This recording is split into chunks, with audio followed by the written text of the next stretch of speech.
One of the hallmarks of being an InterVarsity student is manuscript Bible study with your chapter. For alumni, it's one of the most beloved memories, and it's also one of the things that we oftentimes miss the most. Well, great news, manuscript.bible is the perfect place to recapture some of those Bible study experiences that you loved so much. Join your fellow alumni as we study Scripture online together. Make observations, ask and answer questions together, and continue learning how to contextualize and apply Scripture to your life as a world changer. Check out manuscript.bible and use promo code WorldChangersPod at checkout for a free 1-month trial. And come study the Bible with us again, alumni. I saw the limited opportunities and resources that people that come from communities look like. And I wanted to build something and create something that reflected his kingdom, his word, that you can create changes through positivity, through love, through nurture, and not built on being divisive and separation. Hi, I'm Chiquita Jackson. I'm an InterVarsity alum, and I am helping disrupt poverty to empower communities. And welcome to InterVarsity World Changers.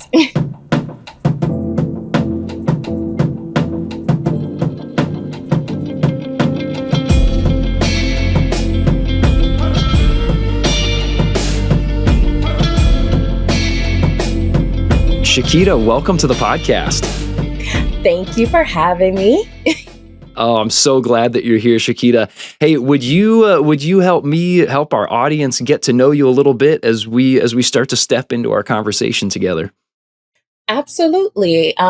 Hi, I'm Chiquita Jackson. I am the president and CEO of Chiquita Jackson Enterprise Corp. We work in 4 different states, Michigan, Maryland, Virginia, and DC. And our goal is simple: to empower those who don't have a voice, who are in disenfranchised communities, and help them understand positive resources so they can gain economic independence. Yes. I've heard you use the phrase like disrupting poverty. That's one of the approaches that you take to this. Let's keep going just exactly with where you're taking us there. Can you give us a snapshot of some of the work that you do and the impact that you're hoping it will have? Absolutely. So we look at poverty alleviation as a 360 approach. We have programs ranging from career readiness, so helping people find jobs, helping them with resumes. We also work with youth as well. So helping our youth understand how to become positive role models in their communities versus being a victim of the juvenile system.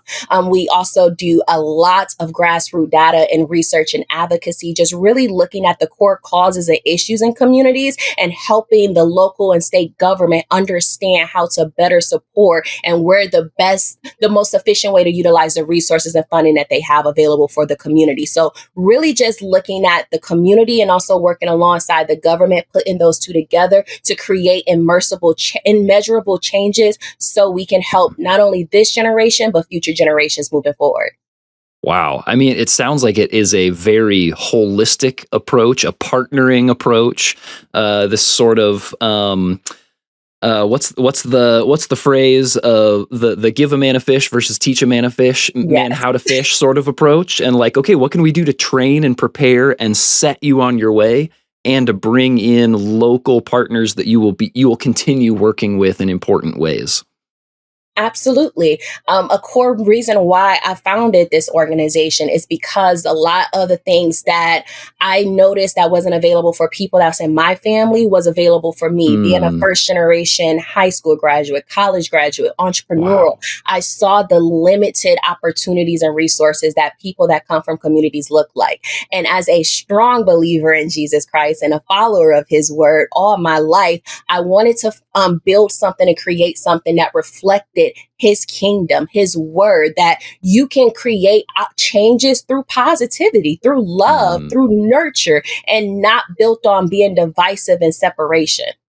Oh my goodness, Chiquita, if there was ever a time that we needed that, we need you, Chiquita, and the work that you're doing. Thank you.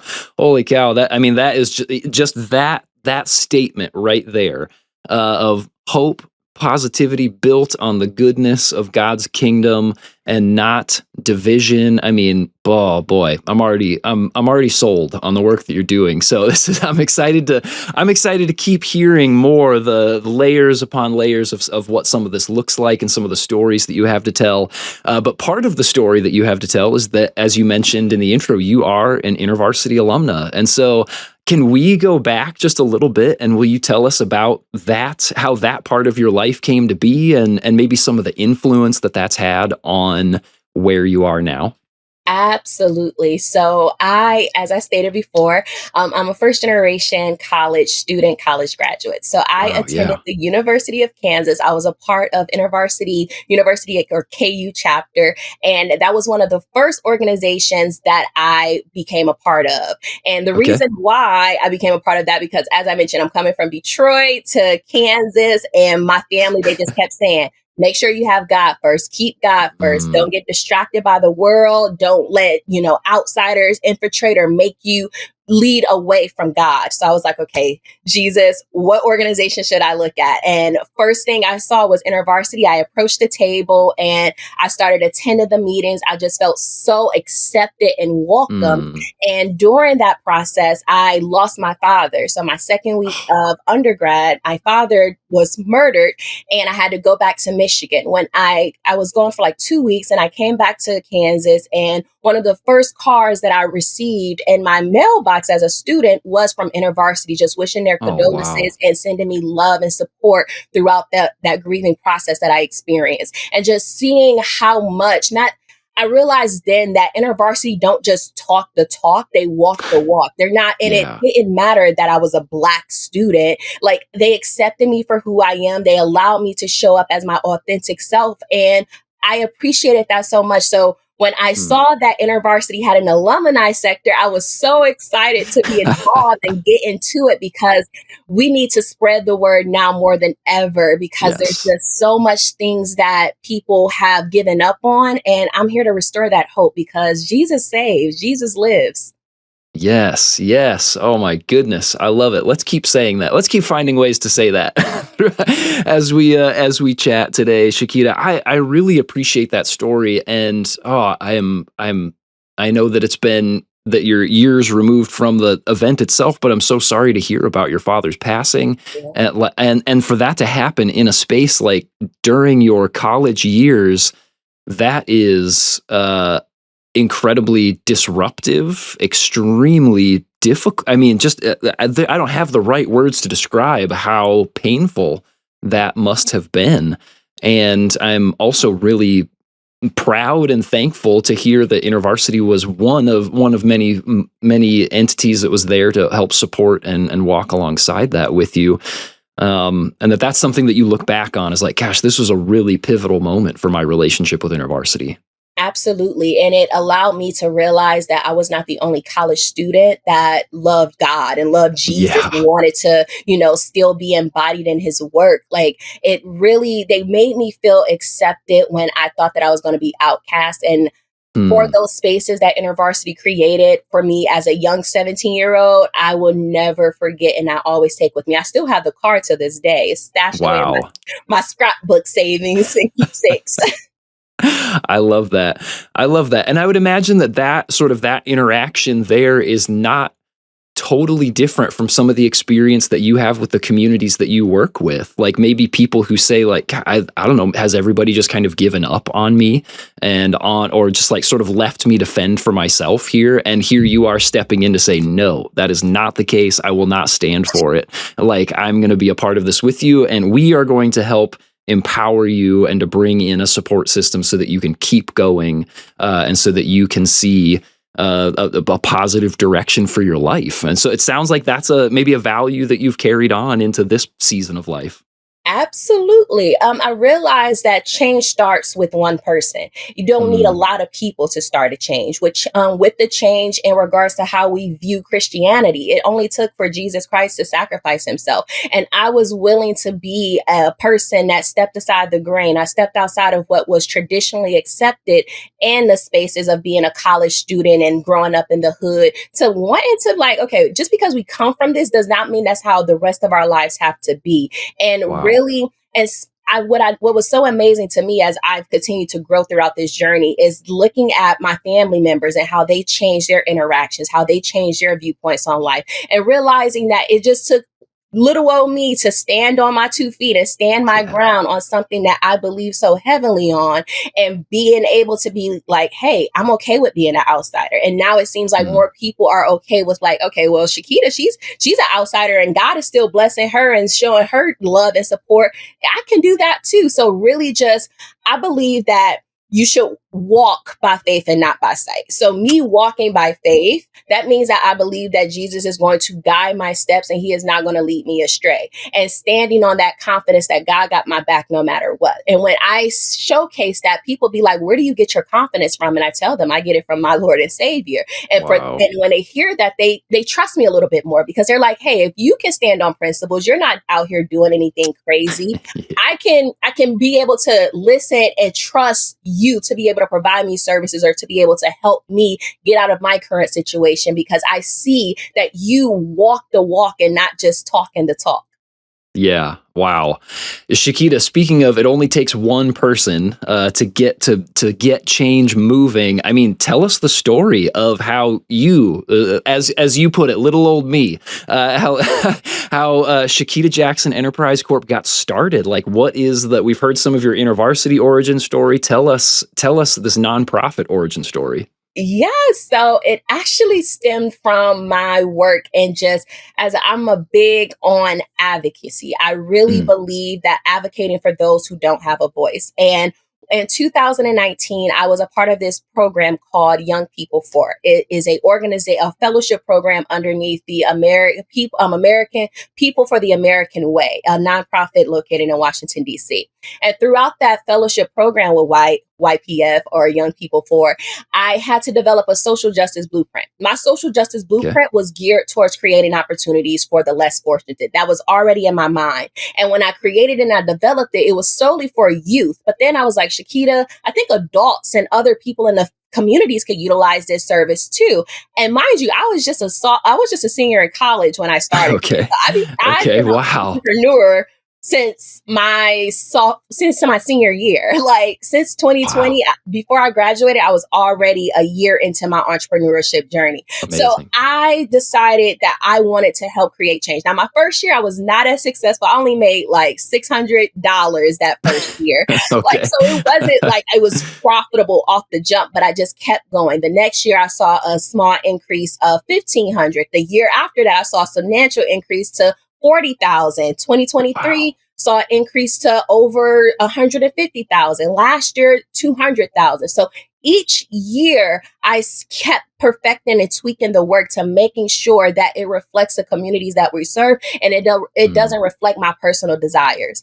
Nothing that I do with the organization is about me. It's all about supporting the people. So we've helped over 200 people with job support. We've helped over 50 first generation entrepreneurs get their businesses started and help them understand how to create a successful business plan. We work with over 250 youth throughout the different states we work with, providing mentorship, skill set clubs, and so many other great things. Our research alone has been astronomical because we are the industry leaders in research regarding to noise pollution, regarding to inflation, in regards to small Wow. disfranchised communities, and even looking at building a equity to a platform to help individuals and programs that focus on poverty alleviation understand the effectiveness of their communities and the effectiveness of their programs. So I took a step back to, just because it's named after me, I didn't want it to be about me. I wanted to be the example of, and even in my logo, I have in my chest,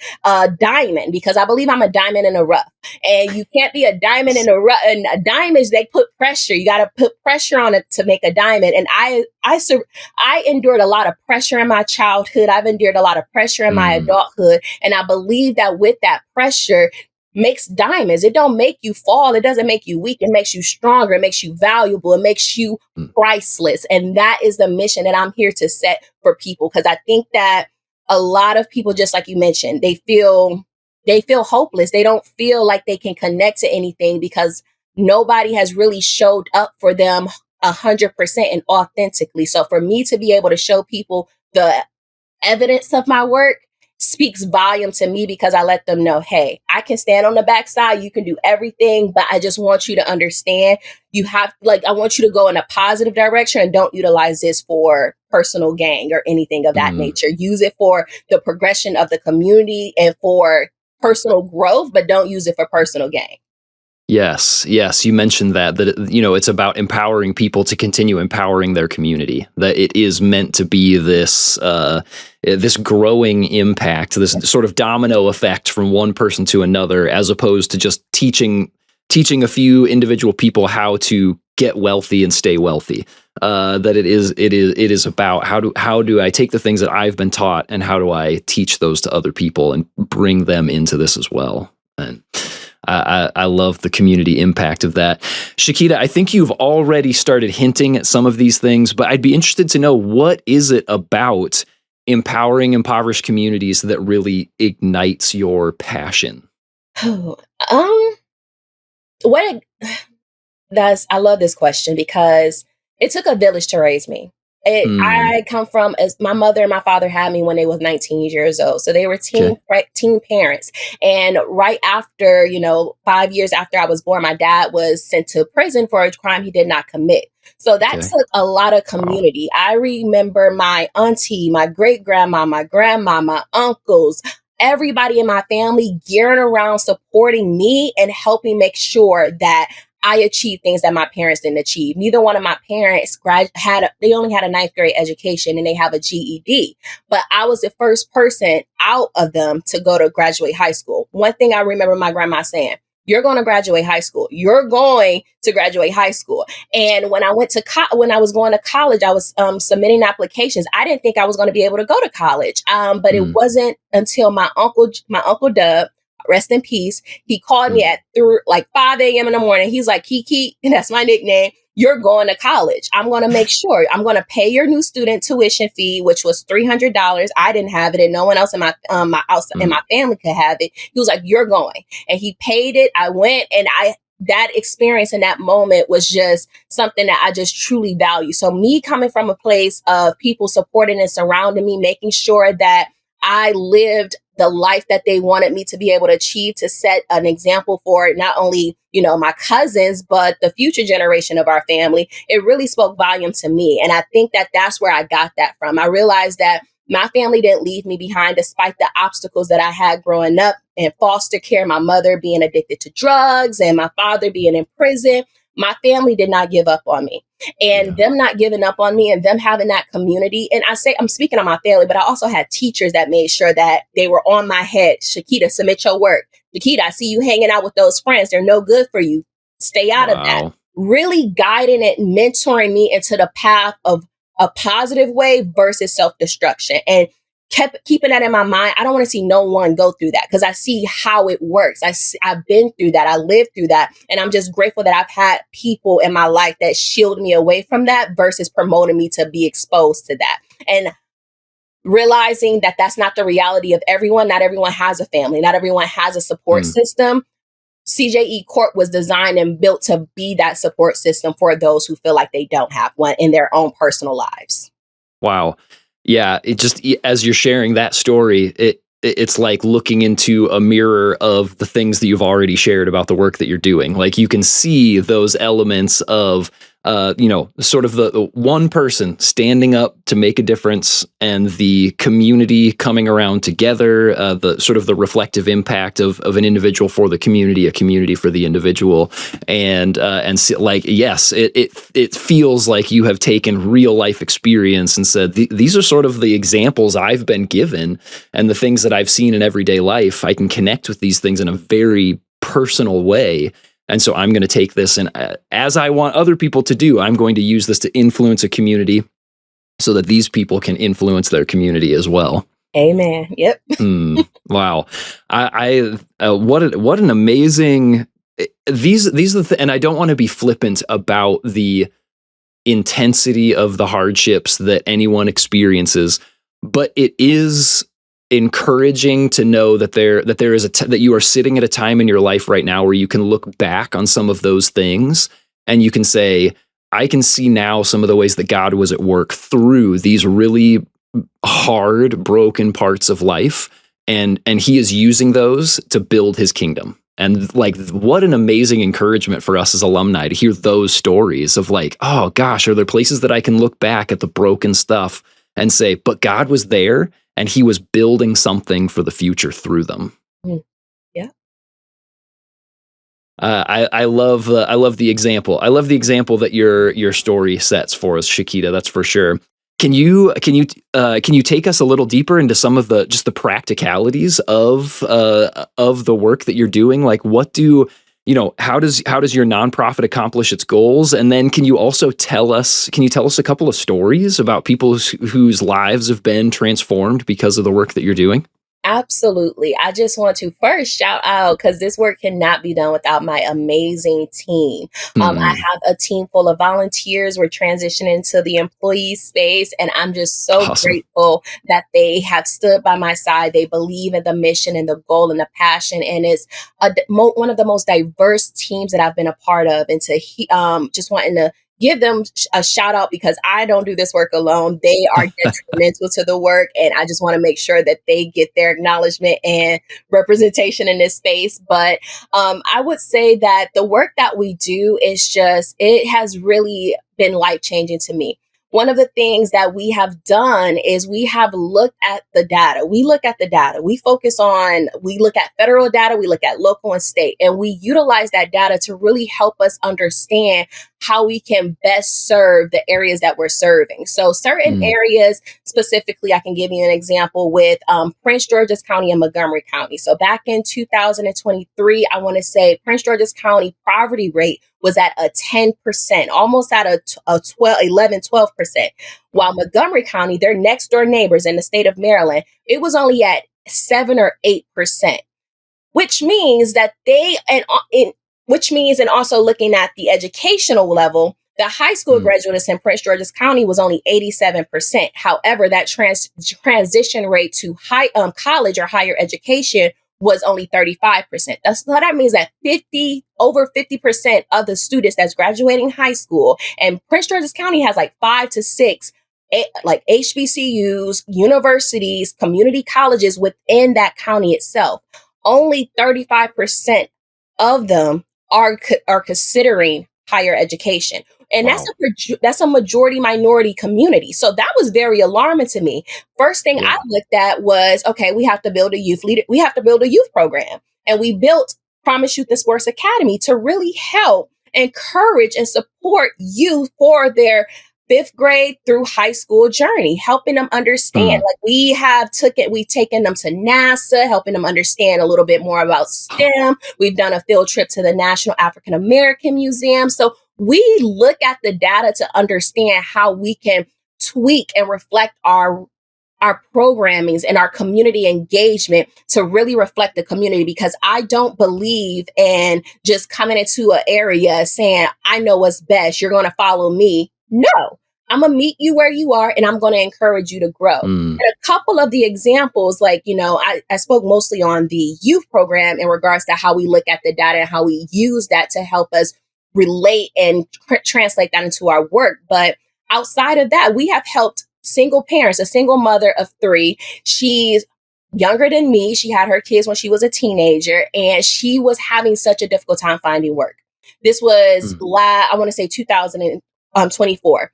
Since 2020, she did not have a job. She did not have a Wow. job, so she was not able to support for her kids. It was just really hard. She reached out to me and expressed her concerns. Now, I'm gonna do resume writing. I do charge though. However, for this particular mother, I said, hey, don't worry about it. Send me over your resume and Hmm. I'll help you, because I want you to win. I want you to succeed. And I want you to be the best you can be for your children, because I know what it's like looking at a parent and not being able to provide and going to bed starving sometimes. So I did her resume, and I honestly, within 2 weeks, she was like, Chiquita, I got a job. She can now Wow. provide for her kids. She can provide and put food on the table. She can do things that she was not able to do.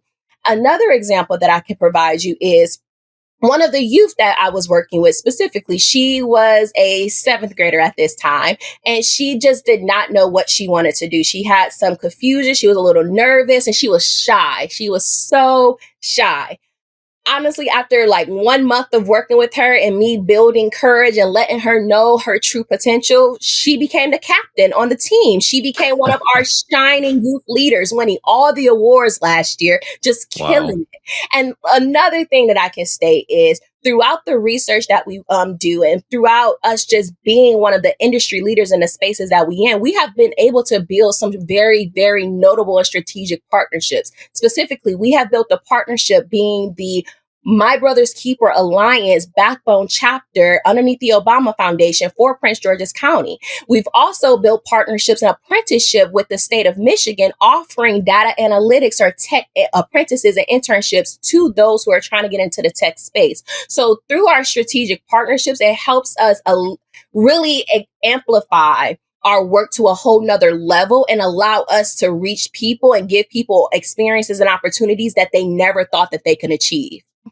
Wow. Unbelievable. I mean, those are some fantastic stories and things that, have an upward trajectory coming out of them. I mean, somebody just who doesn't have a job for years in a matter of weeks turning around and having a job, like that's phenomenal. And this student who is having these moments of like actually getting to engage with her peers and excelling, getting all of these awards, like I would have to think the sense of dignity and like, when I act, it influences my environment. And like something happens when I lean in and when I do this thing. And just to see like this sense of autonomy, the sense of the world doesn't just happen to me, I am a participant in it.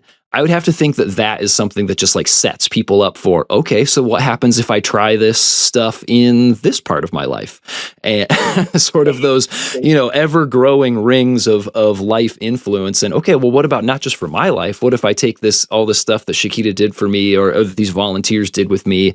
And what if I replicate that with this other person that I know? Yeah. And the potential is just really exciting. So exciting. And like for me, because I started it when I'm like, again, a senior in college, like graduating on the verge of graduating. I didn't have not 2 cents. I didn't know nothing about entrepreneurship.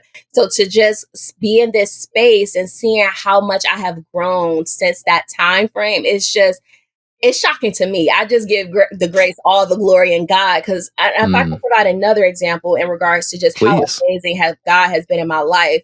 I remember because outside of being an entrepreneur, I dabble a little bit in politics. I ran for office in 2022 for the state of Maryland, House of Delegate. My goal was to increase the minimum wage because it's just unlivable in the state. So I ran for office and as you can tell, my opponents did not like me as much.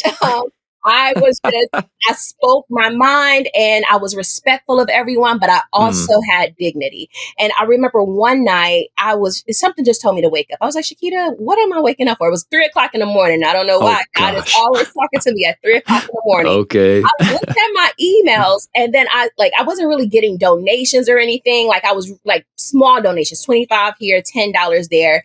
But I got a $6,000 donation from someone across the country in California, just randomly. And I remember getting down on my knees in a corner, just thanking God and giving God all the praise. My fiance looked at me like, girl, what is wrong with you? I was like, I don't care. God, thank you so much. So it's just amazing to me how unique God has blessed me. Like I may not be a millionaire. I don't care to be a millionaire. I don't care to have all of the money in the world. As long as I can make a difference and make a positive impact in the lives of others through the work that I'm doing with my nonprofit, that's all that matters to me. And just really, again, giving God all the glory and honor, because I feel like as an entrepreneur, it's not accepted. I have to feel like I have to shield my beliefs or my faith to please the general public. And that makes me uncomfortable, which is why I have been often outcast or chastised or whatever the case may be. But being in spaces, and I'm glad to see that there's more spaces for Christians, entrepreneurial Christians to have and us to share the greatness and the glory that God has given us because he deserves it. He's doing this work. He's just using me as a vessel. That's it. I'm just a vessel he is using. God is doing all of the hard work. And I'm just grateful and honored that he utilizes my vessel to be a part of the great work he's doing. Yes, yes. Chiquita, do you have dreams? I mean, so my understanding is this, I mean, started in like one state and you've expanded to a few different states. You said that you have volunteers who are transitioning to like employee status, that you've seen, like growth in revenue and things like that over the like that it feels like there's movement, like significant, meaningful movement. Where are you hoping? Do you have like a target for down the road of like my hopes and dreams for this for the work that we're doing is that we end up here? Like where are you dreaming ahead to? Absolutely.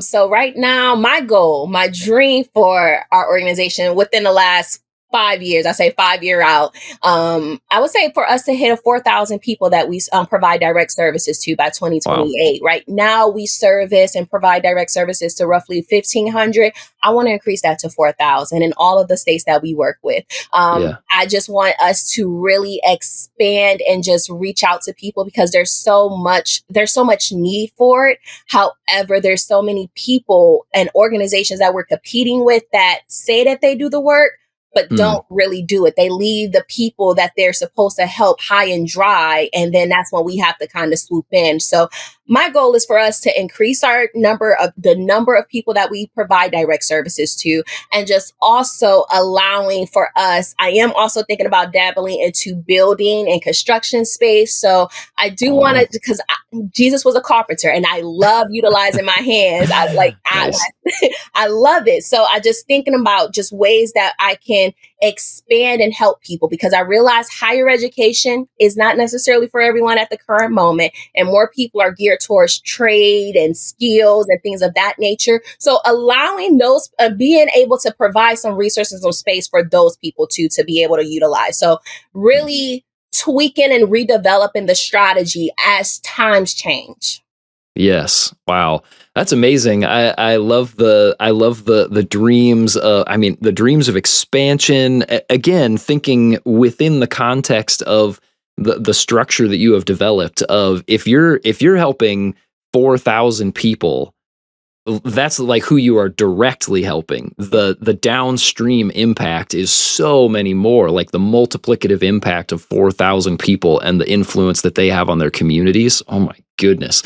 Like you're talking about not just like neighborhoods being changed, but you're talking about like whole states being changed because of the growing multiplicative impact of that kind of work. And that's really exciting. So then I follow that up with this question, and I always ask this question knowing it's obvious. So I ask it that way for that reason, because I'm just always excited to see how people will respond to it. But Chiquita, would you say that disrupting poverty and the broader work that you're doing is a place where you get to partner with God in his world-changing work? Absolutely. Absolutely. I have felt so much closer to God in this journey. It's just, when people ask me my purpose, I tell them my purpose and they're like, why are you so confident in it? I'm like, because God gave it to me. There's nothing no one can tell me. My mom, my grandma, she wanted me to be a social worker. They wanted me to be everything else but where I am today. And God had other plans for me. And for me to just give God to the right to lead my life, because he's the person that he's the only person I trust to do so, has been one of the best decisions I have ever made. And I am so unapologetic about it. That's so fantastic. I mean, it feels obvious, like that this is a resounding obvious yes, because we're talking about communities of people that God sees and knows and loves so intimately. I mean, when you think about some of the Beatitudes, some of the communities that you are working with are the people that would have been sitting there with their just jaws dropping at the things that Jesus was saying at blessed are. And they're like, wait a second, he's talking about me. And that you are a part of that kingdom influence and that work that God is doing, that he is clearly moving in and through you and has given you a passion to do this work. And it is it is an honor to get to talk with an alum who is doing this kind of stuff. And we are incredibly proud of you and excited to see where this continues to go. Chiquita, thank you so much for hanging out and telling us some of these stories. Oh, before we close, is there any way that your fellow alumni can engage with the work that you're doing? Is there support in some way that they can provide? Like, help us know how to stay in touch with you and with your work.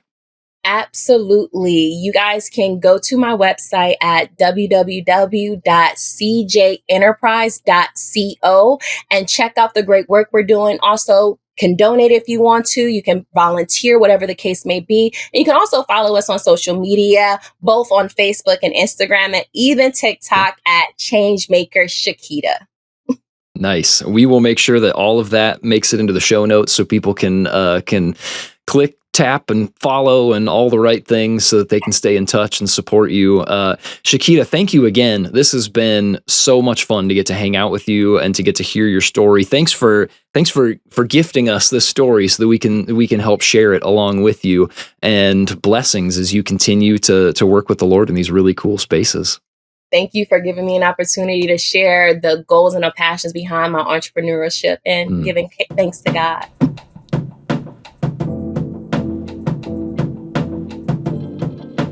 Thanks for tuning in, alumni. If you know someone who would enjoy the InterVarsity World Changers podcast, please be sure to share the episode with them.